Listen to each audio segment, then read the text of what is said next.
అయితే అంతా మంచి ఫీల్డ్ అయింది. ఈరోజు అంతా గాళ్ళు ఉన్నాయి. అయినా కానీ ఈరోజు ఒక 350 కట్టాము. దారం కూడా అయిపోవచ్చింది. నిన్న ఫీల్డ్ మంచిగా బాగుంది. మొత్తం నిన్న 590 కట్టలు కట్టాము. 10 కట్టలకు 600 కట్టలు. ఈరోజైతే కొద్దిగా చిల్లగా తిరగతా కట్టాము. అదే కాక ఇట్లా గాళ్ళు పడి నిదానం కడతా ఉన్నాము. 350 మోపులు అయ్యింది. దారం కూడా అయిపోవచ్చింది. పొలం కూడా అయిపోయింది. ఇంక 3 ఎకరాలు ఉందని చెప్తున్నారు. కానీ పొద్దు కూడా అయిపోయింది కదా. ఇక్కడ దారం తెచ్చేవాళ్ళు ఎవరు లేరు.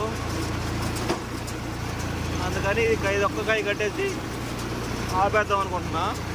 ఇదంతా చూడండి ఎట్లా గాలి పడినాయి. కాయలు అయితే బాగున్నాయి. అన్నీ బోరకాయలు. ఓకే ఫ్రెండ్స్, వీడియో నచ్చితే లైక్ చేయండి. మన ఛానల్ సబ్స్క్రైబ్ చేసుకోండి.